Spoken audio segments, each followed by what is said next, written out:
if you do not have a question, we will continue talking about high fidelity systems, both this session and next session. And we said that high fidelity simulators are those that try to be realistic of the target environment. So they mimic reality of the target environment in the training environment.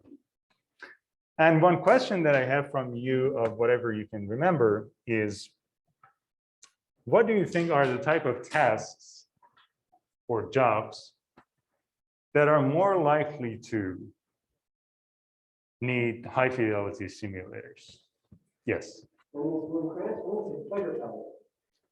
Fighter pilot. Yes. And can you say why? Things are really, really expensive. And, something goes wrong.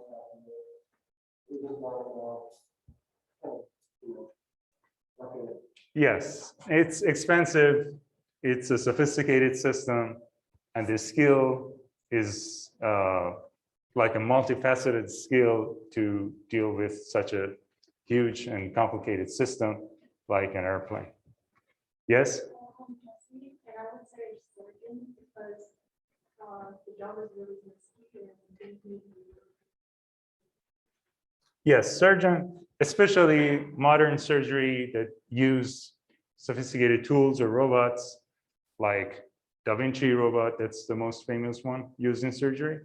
So yes, surgery is another one because it's very critical and it is also a sophisticated skill. Yes?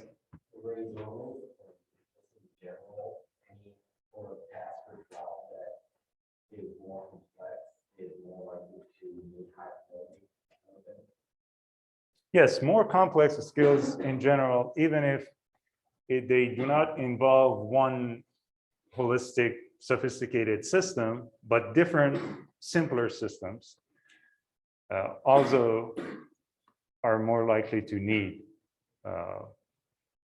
high fidelity simulator for training.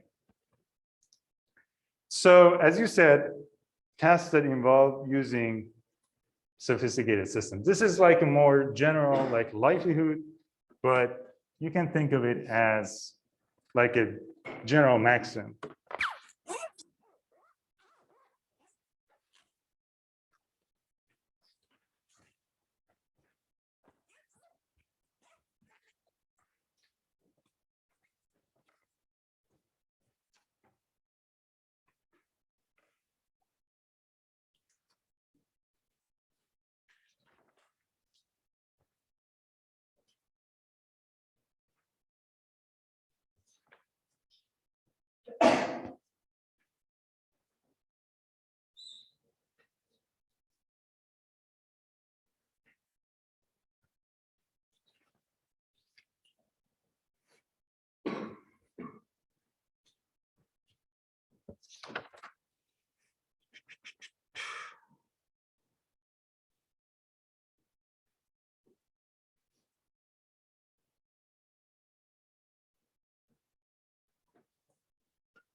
So, as you said, flying an airplane or jet or military planes or any type of flying, usually they involve using sophisticated systems like an airplane or a jet aircraft. So it's basically an example, a good example, or also flying, but a different type of flying with remotely piloted flying with drones.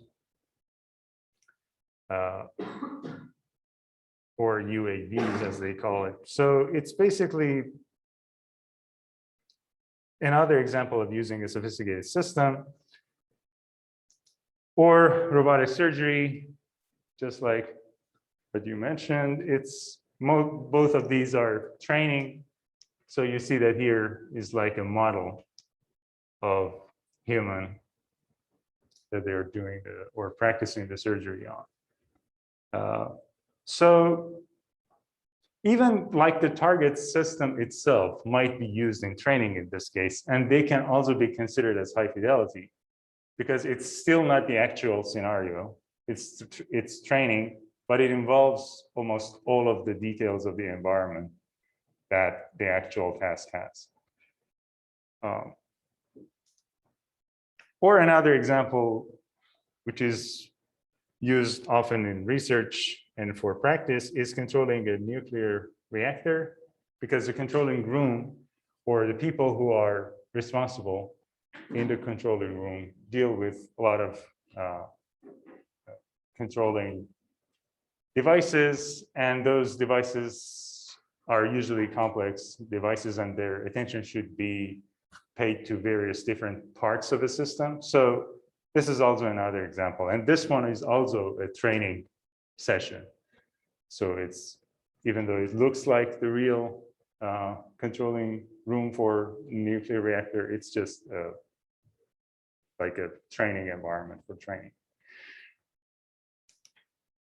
So I said tasks that involve using sophisticated systems, but why do you think that using sophisticated systems need high fidelity? The sophisticated systems have more risk involved, whether it's like monetary risk, risk of life. Yes, exactly. There are, I mean, just if you think about it, two types of risk, because for more sophisticated systems, they're more expensive, more likely to be expensive, and it's very costly. And so it's safer to use a more high fidelity system to train it. And also because most of the sophisticated systems involve some kind of human life in some way or other. Like in the case of nuclear reactor, robotic surgery, flying an airplane, all of them are critical systems, as is known in our domain. So these are two reasons because of the risk. Any other reason? Because sophisticated systems also, you are multitasking or performing multiple features or functions together. Coordination is something that is impacted in high fidelity systems. You might have to do the functions or operations at once, and if you have that, it's already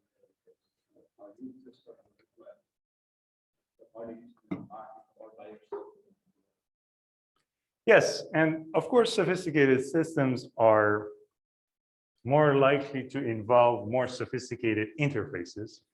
And for those interfaces, you need to have a certain level of coordination.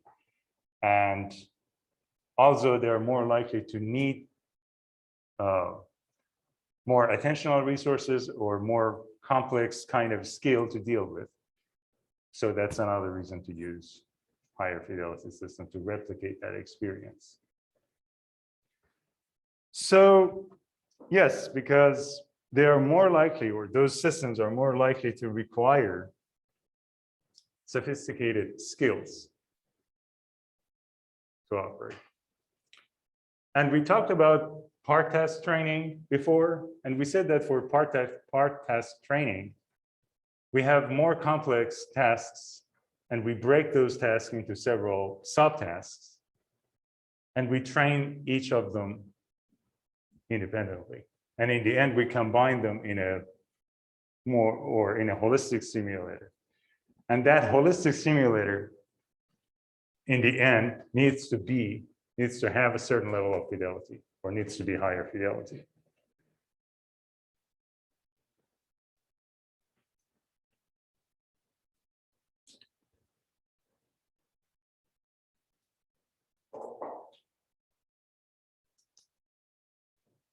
Again, just like you mentioned, coordination, attentional control, these are the factors that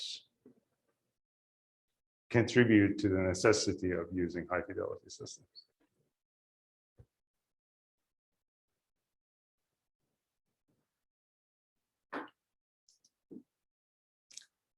Another question is, do you think, we talked about closed skills and open skills. And if you remember the difference between them, which one do you think is more likely to need or to involve using high fidelity system? My name's Nathaniel, and I would say closed systems are more likely to have high fidelity training just because I think for open skills, there's a lot of room for interpretation. You can like get away with something simpler since you don't, there's not as much like exact detail that needs to be replicated. Yes, so we said, or we discussed that closed skills are those that are more likely to involve systems or tools. And one of the main points of discussion that we have here is that we use those systems to deal with those or to train on those using those sophisticated tools. So that's one thought. I think I like I was thinking it depends because like open skills you can probably get a high fidelity scenario simulation.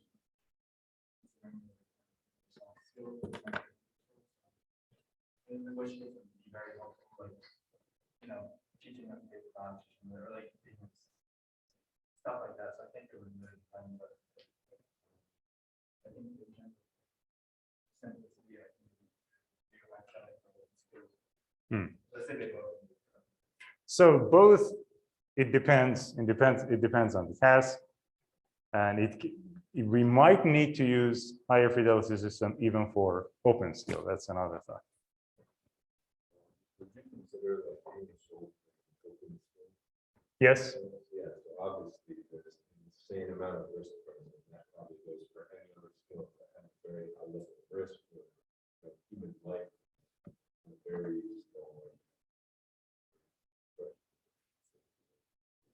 And your name? definitely want very high fidelity training. Chris.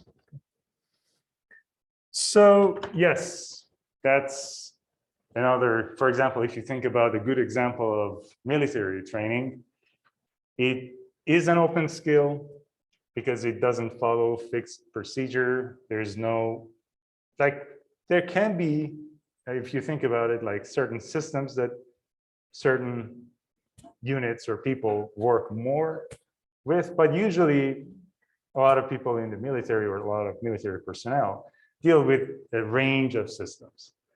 And they need to have certain basic training to deal with various types of situations. And so, yes, that's an open skill. And that also is a good example that requires high fidelity. And we will discuss that later. So the answer is both might require high fidelity systems. You can think of certain examples of one of these two to require more, like, are more likely to require high fidelity systems, but both of them can, depending on the task and the situation.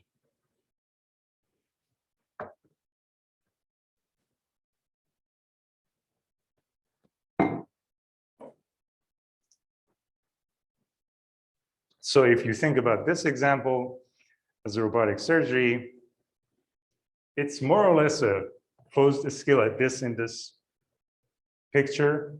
It's following certain or more or less fixed procedure.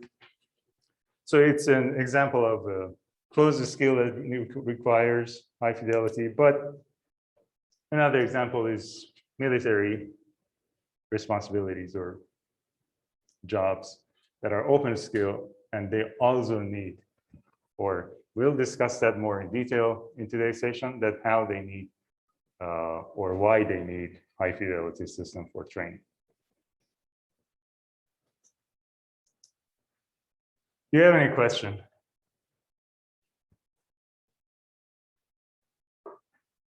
No, okay. So if we think about like using high fidelity simulators, we're going to talk about certain specific cases of its usage.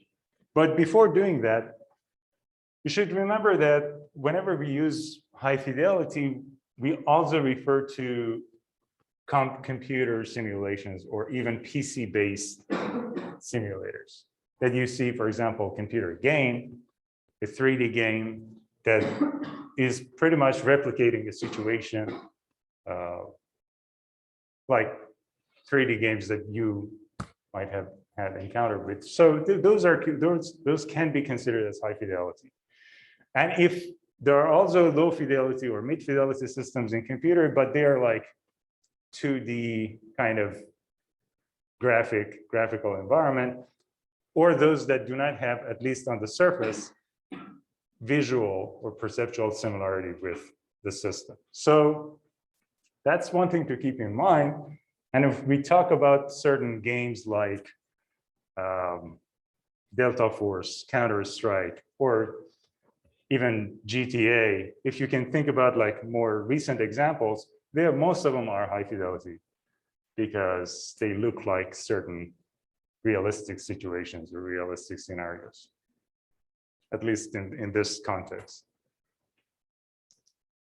So one important use case for using high fidelity systems after the year 2001, September 11, was using high fidelity systems in the military, particularly in these two conflicts in Iraq and Afghanistan, to train military personnel, soldiers, those who were responsible to proceed operations in various levels.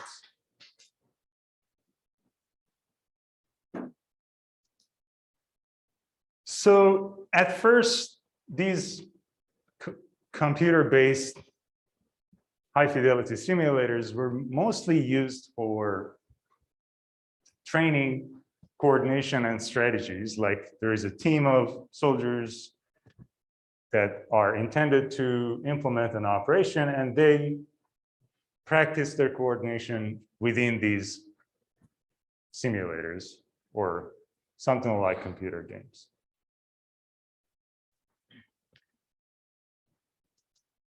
So you can see here that you can have such a realistic high fidelity simulator here that is like a combination of a computational system and a certain level of physical reality. Or in this example, this one is in Southern California, is kind of trying to create like a more physical implementation of situation that is like in Afghanistan, that you see that there are like certain types of terrain that is trying to replicate that target environment. And that can also be considered as simulation, is trying to replicate that target environment. So those simulators were mostly used for coordination and those kinds of things, but on the ground, when they sent the troops to these countries that they barely had any experience with before, they needed something more, or they faced certain problems on the ground and in practice. Can you think of what were the things that were missing? Yes?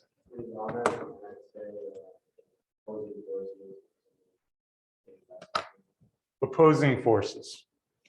Yes, that's one factor. In those simulators, even in its best implementation, opposing forces are still computer or bots you can think of, and they may not have the actual behaviors of a real opposing side. Or you might think that, okay, what if we divide our team into two and half of them play the opposite, but still that may not be accurate because their behavior is different from our behavior or our unit's behavior or our military's behavior. So it's still not as accurate. Yes? You? Yes.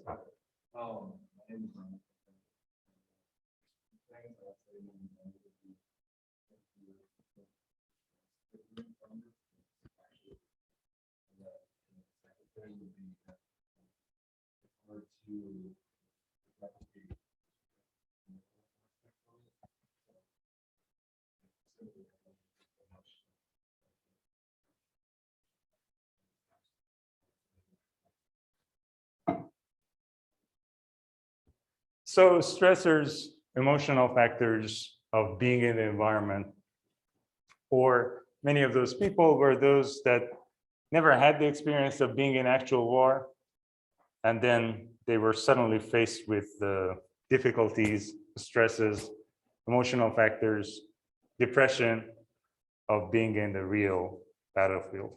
That's another factor. I think probably climate. I don't know, like, I would assume that would be pretty hard to simulate climate. Again, like, similar, or whatnot, but you can go natural environment.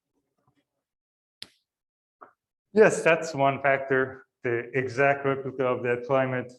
Even United States as a country has various types of climate from, if you think about it, the western part of the country is radically different. It's climate from the eastern or south. You also have Alaska or tropical climate in Hawaii, but still, even if you go to Arizona, Nevada, Utah, Southern California, those very dry desert-like regions, their desert is still not like the desert that you see in the Middle East. For example,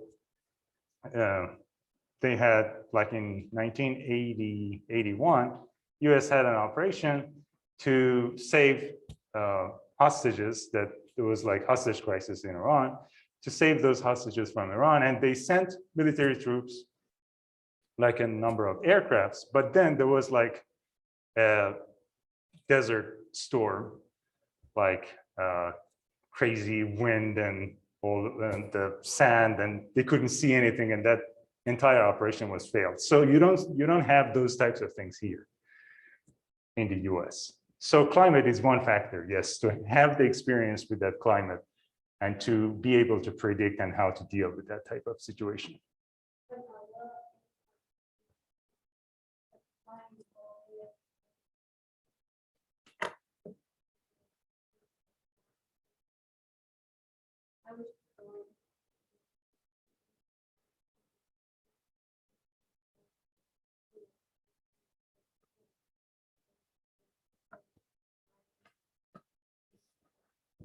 Yes, I mean, all of those factors like climate, geographical location, and all other details that might play a role is also one factor.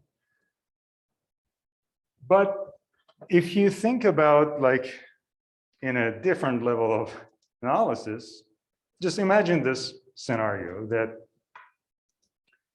you have US troops just entering a village or a small town or an area or neighborhood in Iraq, say, and then villagers came and are saying something in Arabic, and they don't know what they're saying, but they're saying something.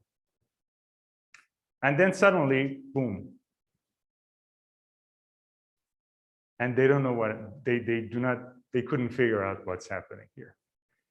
And probably they were saying that there is a bomb here, or just go as far as you can, or they were sending a certain message, or they are saying that, like, insurgents are hiding in our buildings or anything of that kind.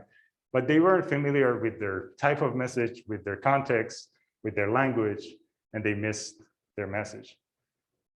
Or in another example, you see these Humvees on the ground going somewhere, and then suddenly, boom, you see that this kind of roadside bombing in Iraq was, or kind of hidden bombs on the road or on the side of the road, was one of the main factors of a lot of casualties from the US.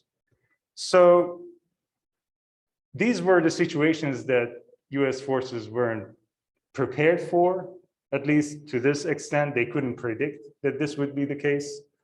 This much like familiarity with that region, with their context.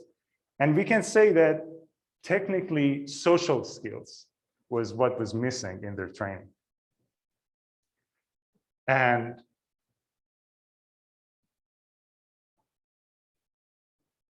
as you can imagine, to understand the situation on the ground, military personnel need to be familiar with their culture, language, behaviors, customs, or the entire social context of the region that they were entering.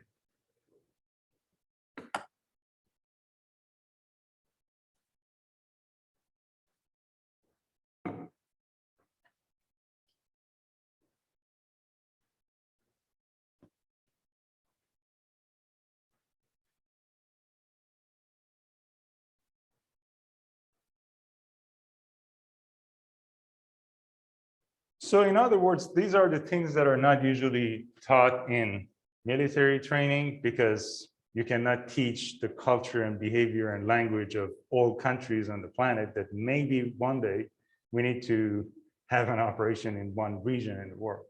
So that's something that is specific to that region, and they need to be trained just before sending them to specific regions like Iraq, for example. But nonetheless, they were necessary. So the textbook refers to this as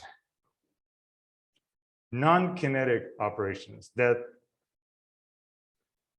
it refers to it as like anything that a soldier did not join up to do.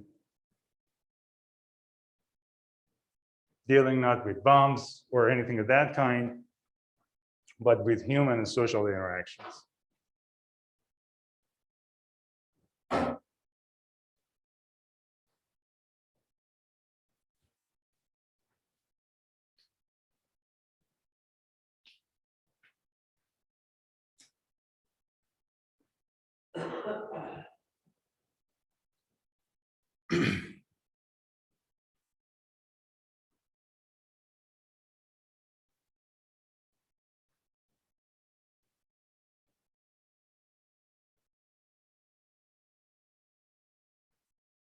Yes. William, have you defined non-kinetic operations?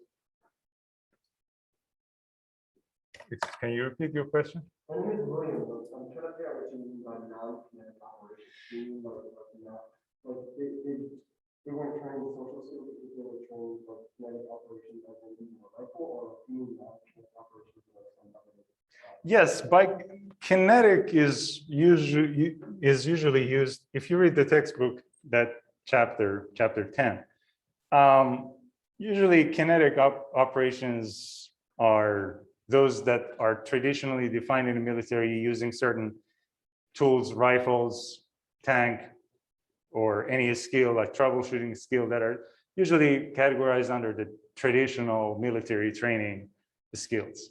But non-kinetic operations are those that are more involved, just like these factors that we talked about, like being able to talk with the villagers or communicate with them, establish a friendly relationship with them, being able to understand them, or create like more socially friendly environment. And those are the types of skills that at least the textbook is referring to as non-kinetic operation. It's a definition of that. I think it was like the person who had the experience of creating these training systems for the military, that person referred to this as non-kinetic operations. It's a textbook definition, so you might not find it in other places, but that's the definition of the textbook. And it's mostly referring to this kind of more social, contextual kind of skills.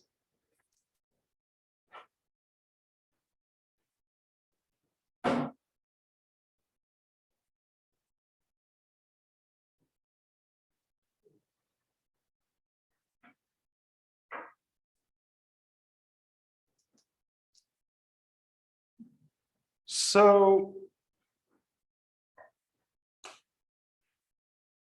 they tried to use the same system that they had, because just to create a different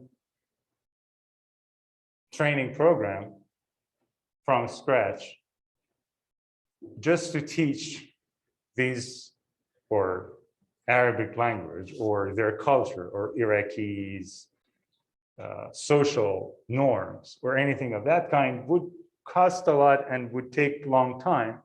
They decided to use the same PC-based, smaller scale, less expensive, computer-based simulation that is nonetheless high fidelity, but can teach these skills in a shorter period of time. And so they did that. And as you can see, for example, in this example, this figure is from the textbook. And you can see that these soldiers on the ground in a village are talking with like an Iraqi child, or being able to communicate with them. And of course, it needs a certain level of knowledge from that culture that people could implement, that people who are familiar or from that country or familiar with that culture, they were consulted with, and such a thing was designed to give a basic familiarity of that culture to trainees. And they were used in PC, and it could be easily scaled and trained to various units in the military.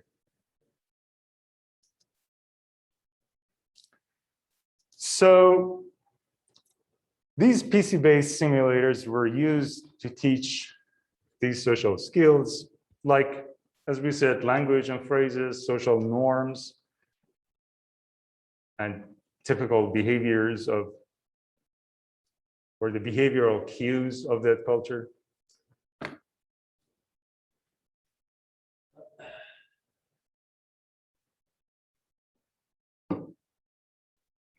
So as you can see, these high fidelity systems, as we defined, they're not just focused on replicating a sophisticated system, but also can be used for more social aspects or non-conventional aspects of training that do not necessarily have like training how to work with a system, but how to deal with a social situation.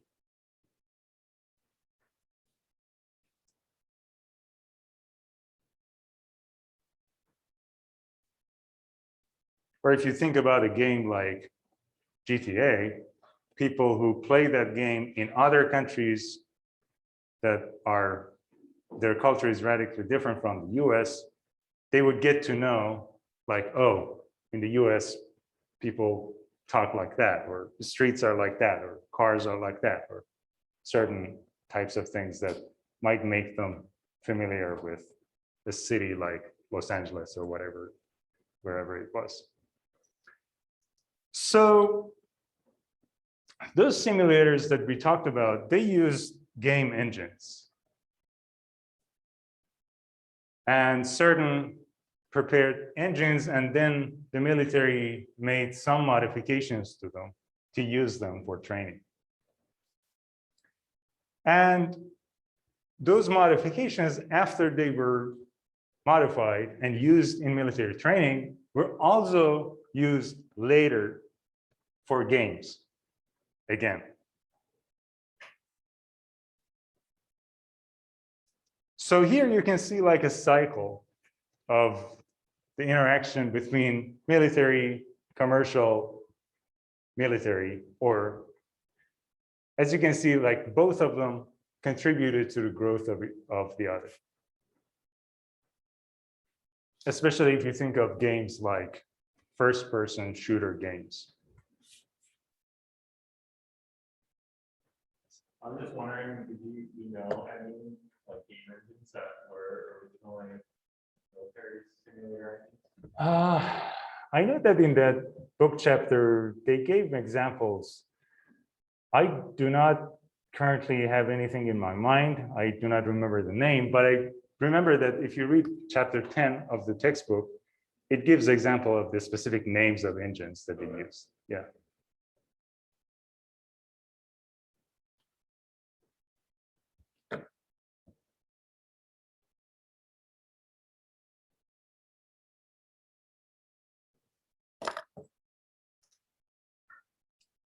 Any other question?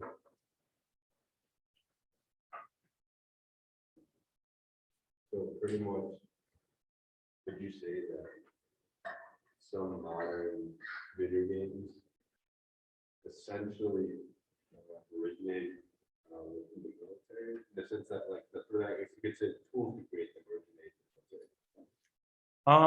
Is that a bit? Yes, at least for certain games, yes. But for some other engines, it was first the military that used commercial games, especially after 2000. Because if you go like and search games at 1995, 8, you still find like 3D good video games that people used to play. And later on, military used that engine to develop better games. And then later on, like at mid 2000 or 2010, like these companies bought those platforms that are no longer used by the military to develop that into later games. But yeah, that's a good question. And there was like a close relationship between commercial games and military, at least during like from 2000 to 2014, 15. It might still continue today, but I do not have updated information about that. Any other question?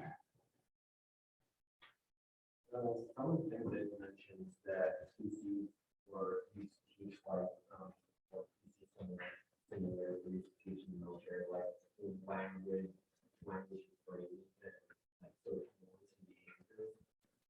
I would normally think that falls more to the realm of learning and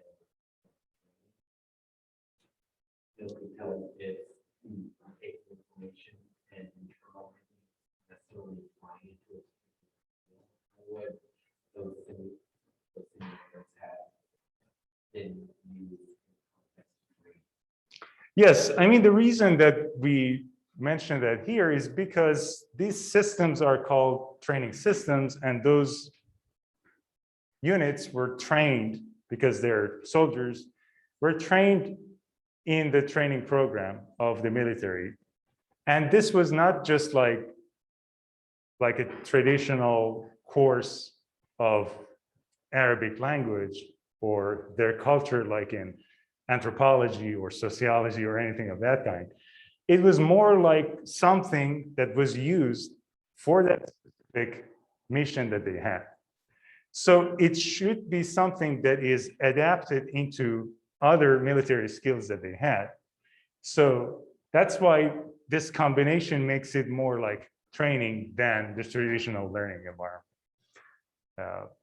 Because of course, if you think about those in their own sphere of language or culture, they're not training. You're definitely right. But when you just need to combine that with a set of other skills that is used, and that requires even practice and repetition. And so the example that you saw, that computer simulation, you encounter with like a certain situation or certain scenario, a kid comes up to you and is talking and you have to communicate with them. And this kind of scenario should be repeated several times until you know, okay, now first I should do this, or I should act like that, or this. This skill is developed over repetition, over several times. And it usually has certain forms or formats. But in learning, it's more like broad, abstract things like language, culture that you can use in almost innumerable ways, in different ways, like learning a different language like Arab or German, French or Arabic or any language.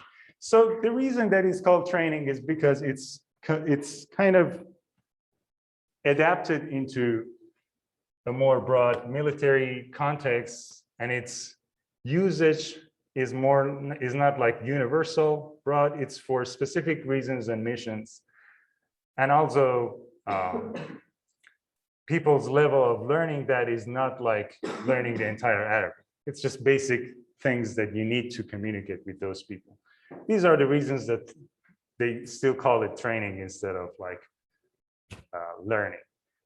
But if you think about like distinguishing between these two concepts, they might sometimes blur, just like this example. Yeah. Any other? Okay, so then after some time, computer games became more popular for military training. And why do you think this? We talked about it a little, but in your idea, why do you think that these PC-like computer-based training became more popular compared to like more traditional environment-based or extensive kind of long-term training that did not use computer? Yes. So essentially taking all the statistics and evaluation of the training, you're only dealing with the fun parts of the whole, cycle. And when you just have that, more people want me for that. Because if you're doing bad, and you don't want to receive a negative feedback. You only have the one, you have the two positive feedback. Yes, because games have certain advantages over traditional non-game or non-computer-based training, just like those factors, and also there is certain level of autonomy that people that use games have that traditional ways of training did not have. And yes, those are the factors that might excite that person, or also that aspects of engagement with the game, or the fun part of the game is also one factor that should be considered. I imagine it's a lot cheaper to have them try and continue in environment. Yes, expenses is another factor, because to develop a computer game or to use a prepared game engine and develop that for a game that is used in training in military is much less expensive, even though that still is considered as high fidelity, but is less expensive than and less time consuming than traditional training.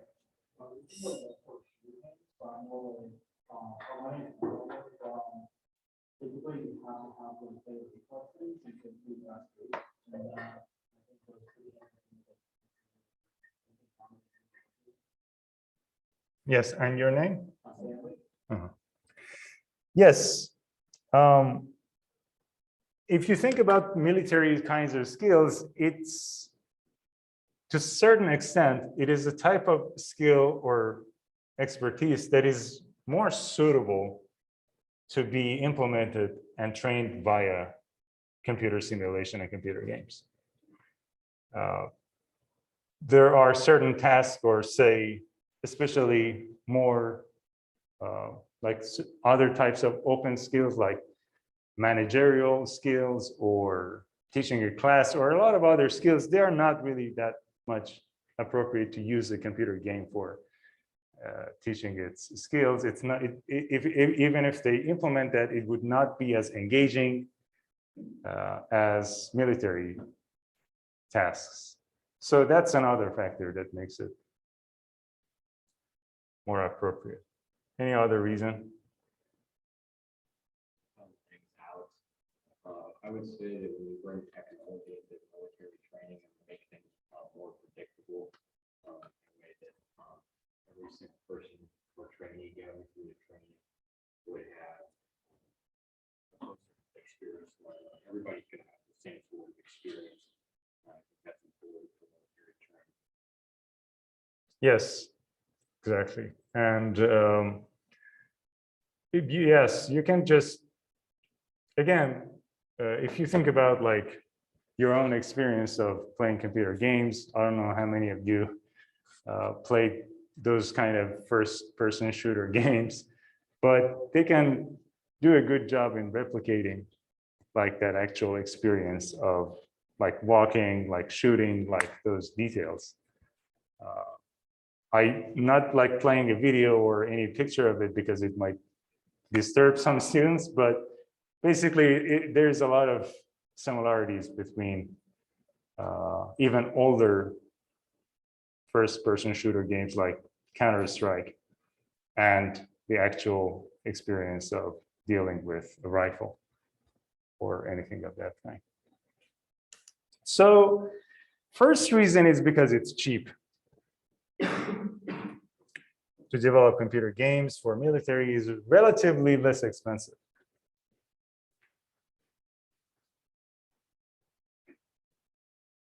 Than traditional ways of training. The second reason is because it can be developed and changed very fast. Like if you see that there is a missing aspect in the game that you need to add, you can add it rather quickly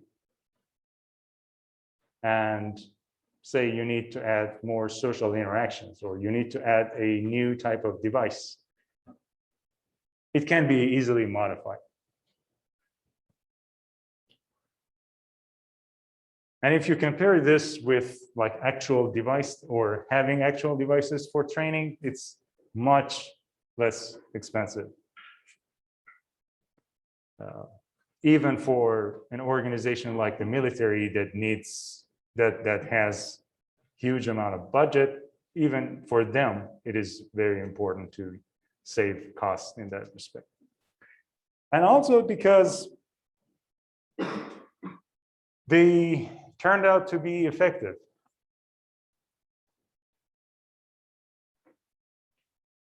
Or they could train those specific skills that matched the reality of battle.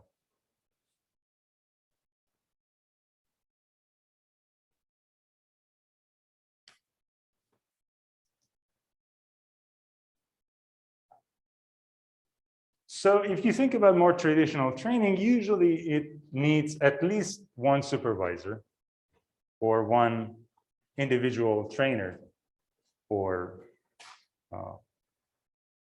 mentor or tutor or whatever you call it.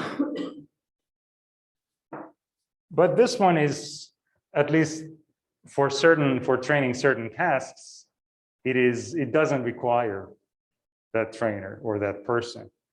And it can be trained on their own, or they can just play the game, use different scenarios, and at the same time learning certain skills. And also because it is what is called as universal, because you can just send the training to people thousands of miles away, just with internet or with just a disk. So you don't have to send the actual devices to train certain things to people that are far away from you.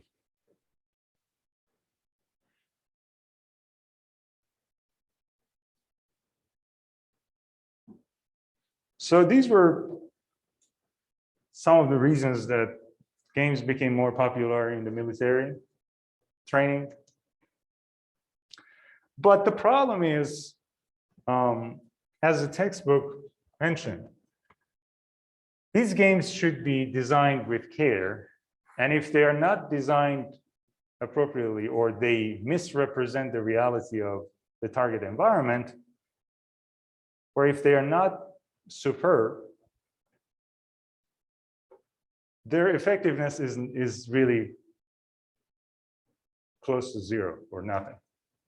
So they should either be very good designed very good or with accurate depiction of the target environment to work, or they do not work at all.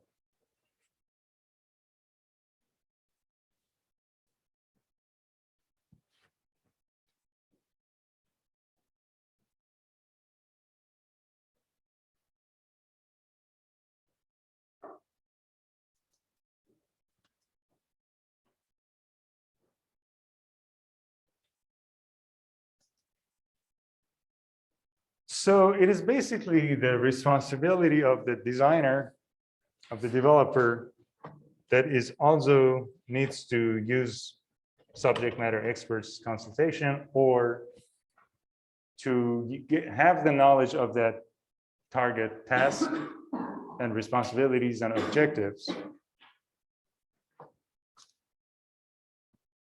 that it needs to show that basically, like in the training environment of all the elements of what is there, what works, why it works.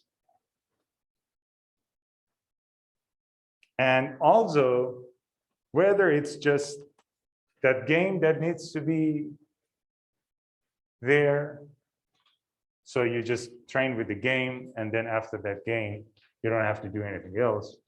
Or the game is just a part of a larger training program that is designed to train certain things, only those certain things. And this is not like a solution for all or a trainer for all types of skills that might be needed in the target environment. So these things should be determined. And training with computer simulation should be treated with caution. It's not like, okay, there's a game and then that's it. You're ready for battle. No, it has its purpose, objective, and that should be followed. People need to pay attention to those aspects.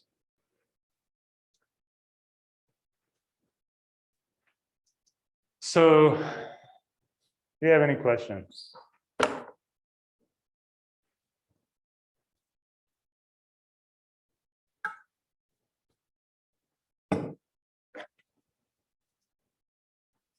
So here we're gonna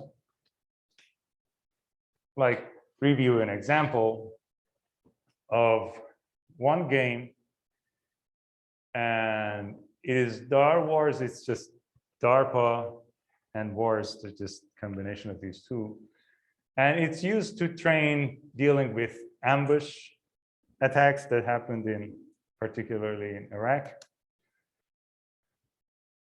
So in that year, 2003, early years of invading Iraq, there are many cases of these types of ambushes that happened to American forces. And you can see that there is like a convoy of American tanks or Humvees moving, and then suddenly there are people who ambush them, and there are tragic cases of shooting at them or bombing them in the middle of the road. And this happened so many times that made them think about how we should deal with this situation. So the question that textbook puts it this way is that,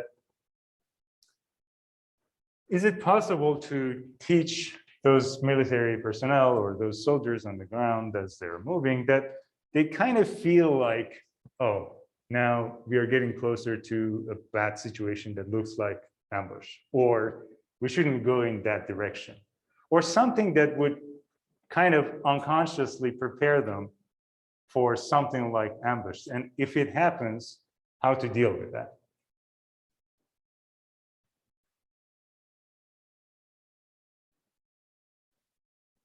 So they thought about just designing again, PC-based simulator to train dealing with ambushes.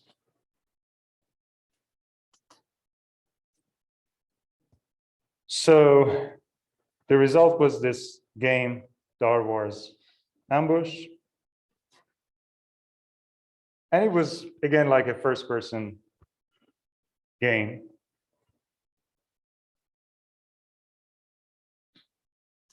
And you can see that this is like how it looked. This is a screenshot of that game. But you see that this is an ambush that happened, and now those soldiers need to deal with it in certain ways. And this is like how they used it in training.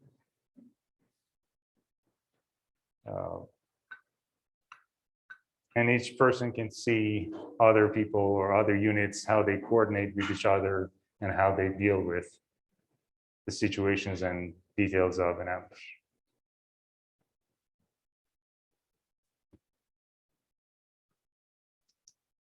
And this game was successful, and the reason is, again, just like those factors that we mentioned, is because it met the need of what it was designed to, dealing with ambushes. It's a certain situation, has certain characteristics, and needs certain skills to deal with. Also, because it's a first-person game, just like if you have any experience of playing those games, you are free to devise your own strategies with your teammates of how to deal with that situation.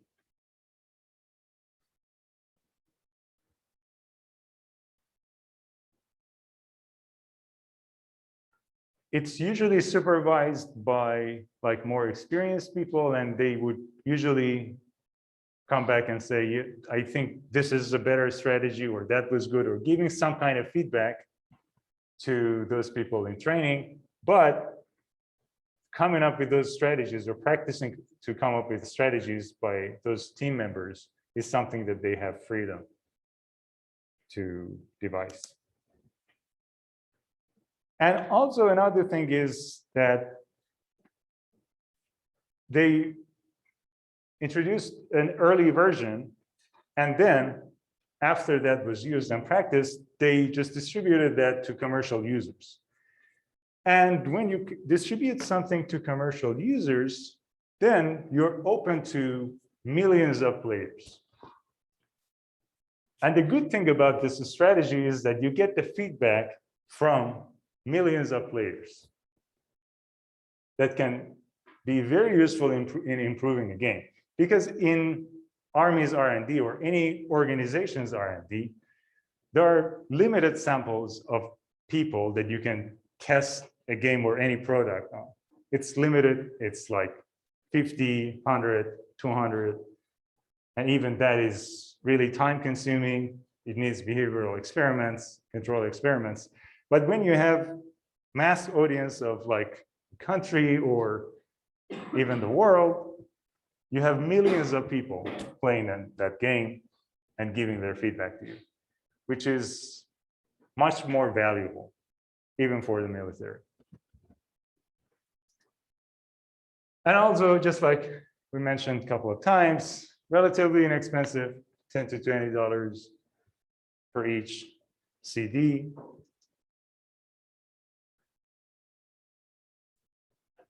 And like a game like Counter-Strike, people could, or players could come up with infinite number of scenarios. So it's not like, okay, we played the game. Like if you think about older consoles, like Sega or those older ones, there is like a fixed thing or objective that you have to reach, and then the game is finished, or you have to start it over.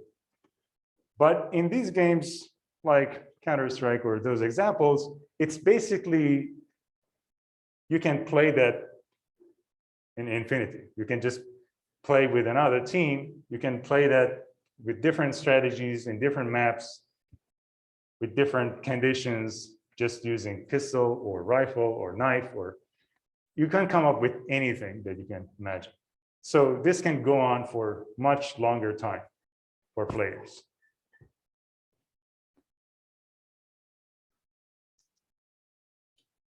Do you have any question about this part?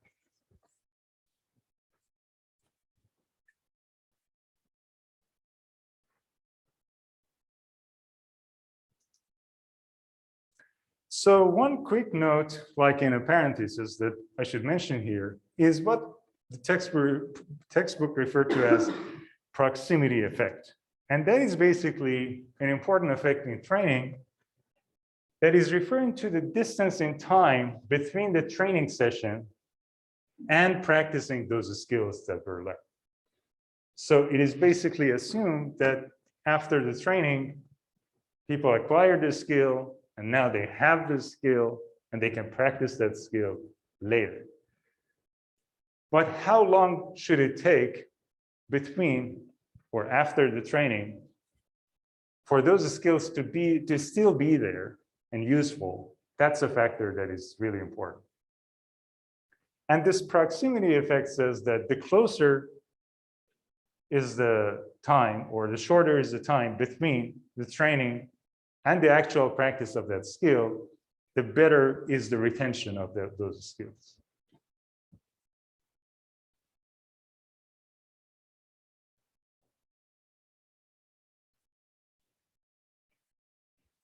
So this is something to consider and keep in mind, not just in this context, but in many of our other discussions that we have about training. And now we just want to quickly review the experimental test of this PC-based simulator that is mentioned in the textbook.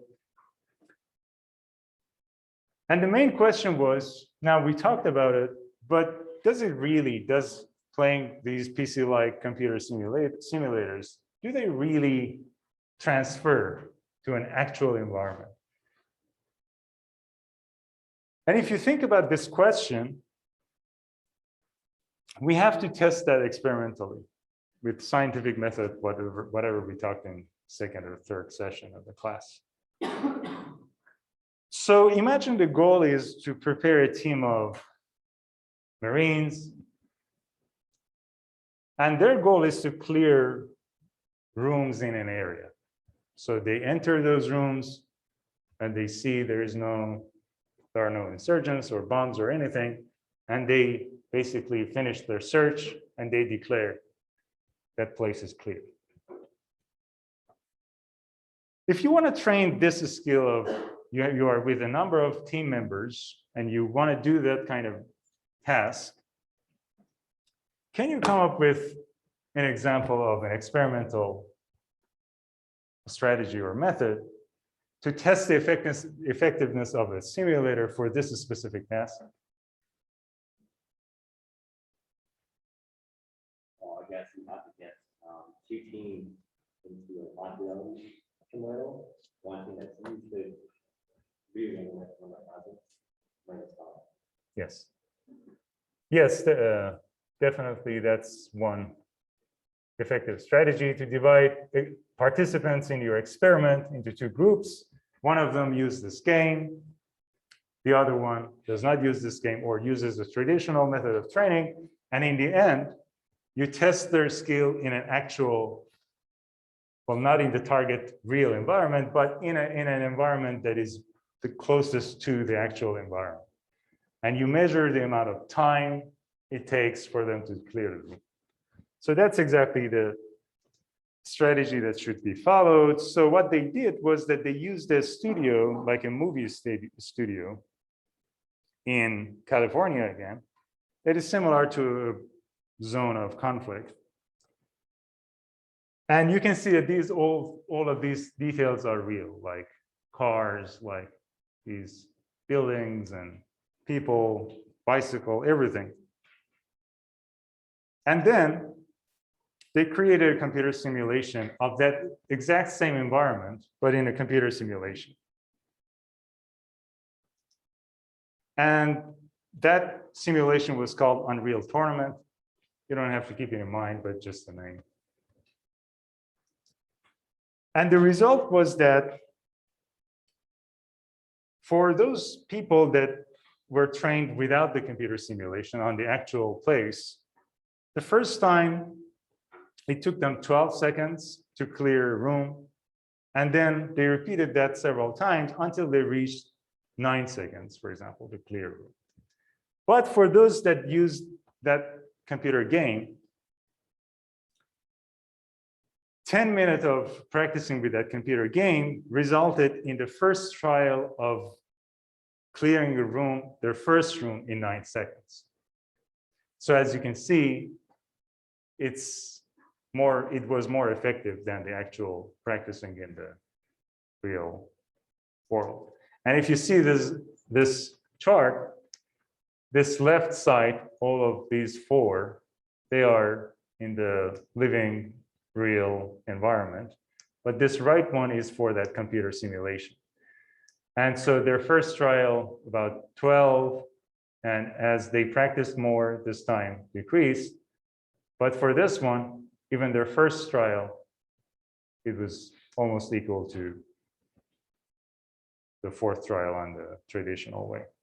So you can see that at least in this experiment, that they compared computer simulation with the traditional strategy, the computer simulation proved to be effective experimentally.